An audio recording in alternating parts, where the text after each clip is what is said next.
Hey guys, I'm back providing you guys with consistent content as promised. So I'm getting ready to head out, but before I do that, I just wanted to talk about why I don't really plan on having my parents in my child's life. And I know that sounds kind of crazy because this is going to be my child's grandparents, and I really do want my child to have a relationship with their grandparents. But sometimes I feel like if people are too toxic and they don't want to respect you, like they don't really deserve to be around your kid. And my logic is if you're not really a good parent to me, like what makes you think that you're going to be a good grandparent to my child? Like some people say, "Oh, it's another chance for them to parent, especially if they failed at parenting the first time, and oh, they're not going to treat their grandkids the same way that they treat you." And maybe that's true in certain cases, but I don't believe it. Like, I feel like if you were a bad parent with me, you don't respect me, like you treated me bad, you talk crazy to me, like what's going to be the difference with my child? I wouldn't even want my child around that energy. For example, my mother, I love her. She raised me. My dad was in prison since I was like 9, so I got to give my mom credit for what she did do, always making sure we had a roof over our head. You know, taught me certain things. I learned a lot from her. She's very intelligent, but other than that, like I don't see anything like super like out of the ordinary that she did. Like there's good parents and then there's great parents. No, there's okay parents and then there's good parents and then there's great parents and then there's extraordinary parents that go above and beyond. I feel like with my parenting or how I was parented, it was just like, okay, this is cool. Like, I don't have too many like super great memories of like traveling places, like being treated super, super nice, like feeling like I was super loved. Like, I had a mother that I could talk to that was communicative. Like, I just feel like, okay, this was cool. Just your average parenting.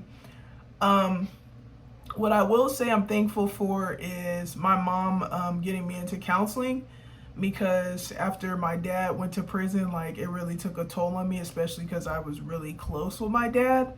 So that really impacted me. So counseling helped me with my depression and stuff. She also tried to get me into a mentor program, but that never happened for some reason. I don't know why. My counselor at the school like submitted the mentor paperwork and everything, and I don't know what happened.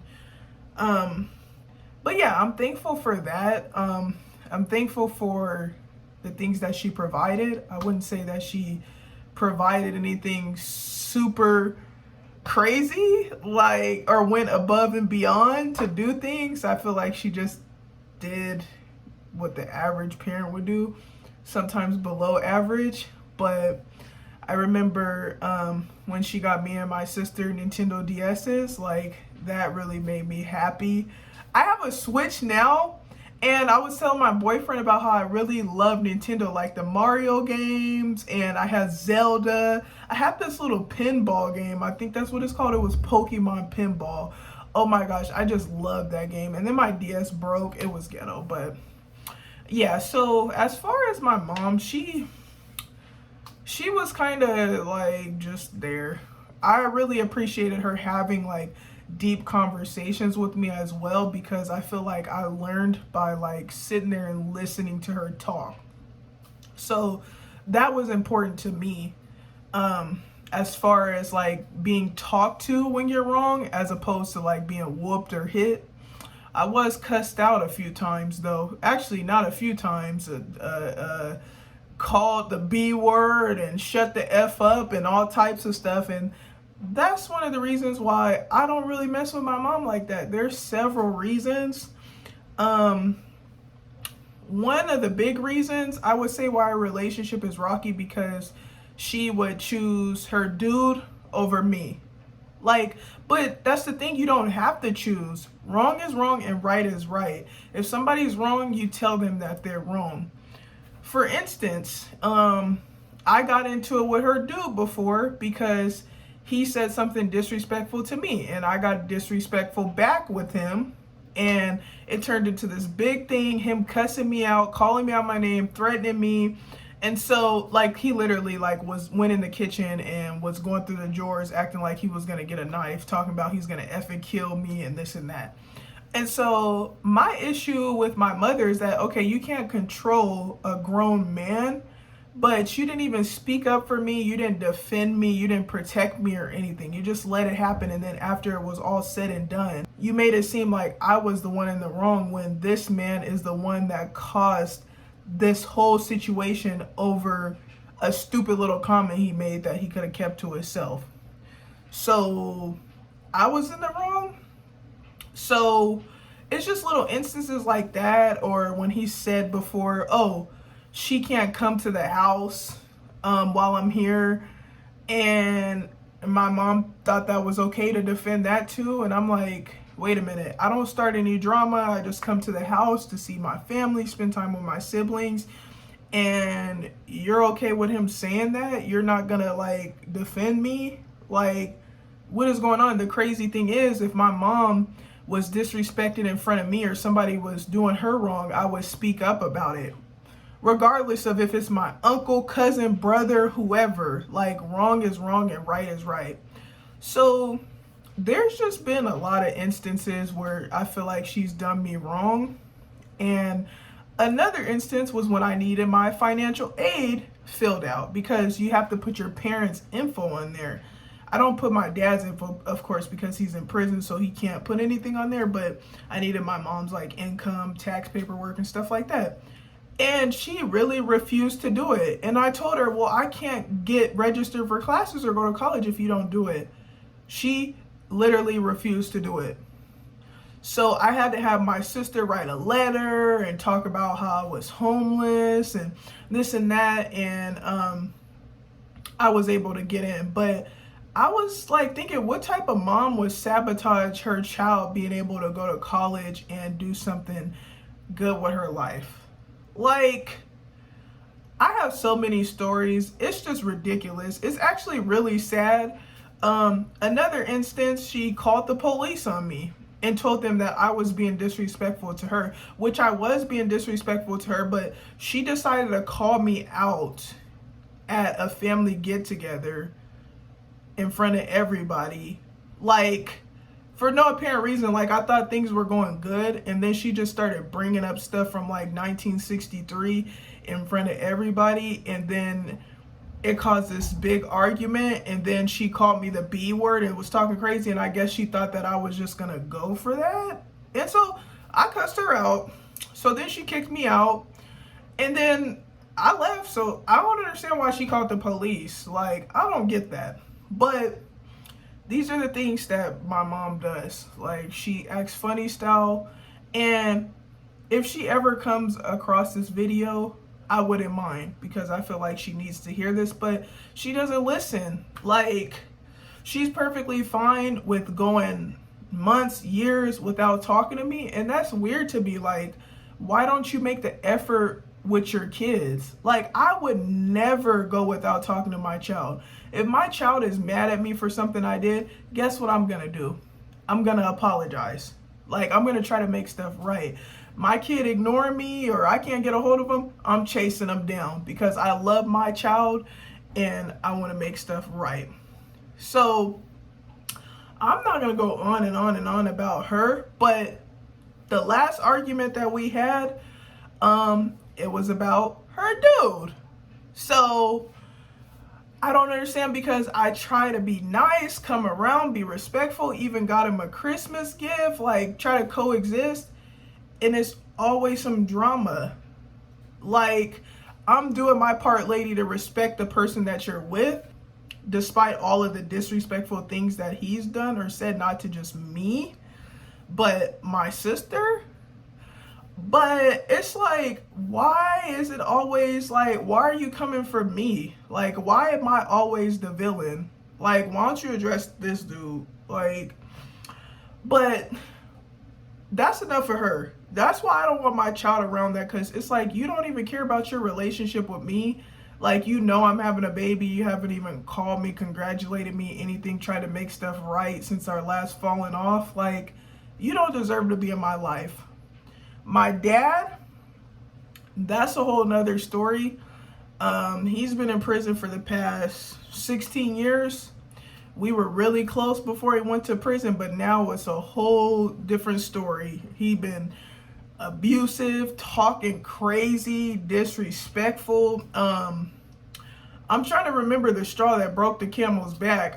One day I got upset because he told me, I don't need you. I have so-and-so and her kids. And I was like, okay, I've been here with you throughout this whole sentencing. Well, not the whole sentencing, because sometimes I would stop talking to him because it was just like, you think you can be disrespectful, talk crazy to me, demand stuff, like cuss me out, and I'm supposed to just deal with that? No. And then on top of that, when I try to approach you and like a daughter-father relationship should be, you don't want to listen. You just want to brush off what I'm saying. You want to argue with me. You want to discredit my feelings.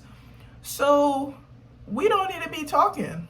Like, you just want to be disrespectful and talk crazy.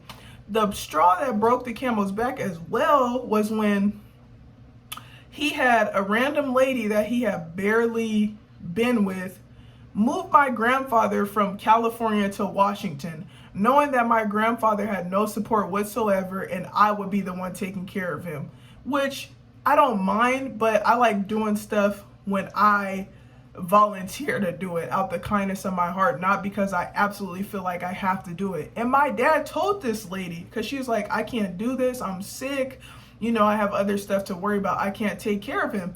My dad said, oh, Shania will take care of him. Like, so you just volunteered me and you think you can control my life? Like, I love my grandfather and I'll do what I can, but you don't just throw me to the wolves and expect me to. And that's why I have issues with my dad, because of his entitlement. Like, he thinks I'm supposed to send him packages, deal with the disrespect, send him this, send him that, and then when I say that I'll do it on my own time, then it's a problem. Disrespectful to me, like. And then another thing is, you don't even care about what's going on in my life. It's all about you, and what you need and what you want. Like, you don't even know me as your daughter, because every time we talk on the phone, you start an argument with me or you just demand me some stuff. So it's like, I don't have to deal with that disrespect. I don't have to deal with that stress. I don't have to deal with none of that. Then he thought he could tell his lady at the time that to tell me if I need anything for my baby to just let him know and he'll get it for me. You're not, there's a reason why I haven't talked to you in like, what, a year or something like that. It's been a while, like half a year or something. And then it's like, you don't just get to come and say you could do stuff, you do send some stuff to my baby, like I'm gonna just let you in my life all of a sudden. No. When you want to be respectful and not be toxic, then you might be able to be around me and then my baby. But until then, no thank you. And that's another thing. Like, I told my dad, stop giving out my number. I've changed my number like 3 times because of him. Because he wants to give my number to random people in the prison. Like, what are you doing? And he did not get it. So for a while, I did not give him my number. Then my grandpa slipped up and gave him my number. And I'm like, Grandpa, like, I told you not to give him my number. What part do you not understand? Oh, that's your dad and you need to talk. No, that's my choice. Respect my choice. If I don't want him having my number, then he shouldn't have my number. So I have a bunch of stories about my father as well. I'll probably talk about those in another video because I have to get going soon. But the moral of the story is, both of my parents are toxic, disrespectful, terrible communicators. Then when you bring stuff to their attention or try to talk to them about certain things, they get defensive, they discredit your feelings, or they simply just don't listen. I don't need that. I need people around me that respect me. And I don't need my baby around that either. The reason why I love my boyfriend's mother so much is because she's a kind-hearted person. She's been buying the baby clothes. She came to our ultrasound appointment. She texts me to check on me. Like, I'm at her place for the family get-togethers. Everything. She's just a sweetheart, a kind-hearted person that genuinely wants to be around. Look at my parents. What do they do? Like, my own mom hasn't even called me to congratulate me or anything. Like, that's really weird. So I'm not having my baby around that, because I would love for my baby to be around his or her grandparents, but they keep on acting stupid. That's a lost cause. But yeah, guys, moral of the story, don't deal with toxic stuff or toxic people, and your child doesn't have to be around them either. Thank you guys so much for watching, and I'll see you next time.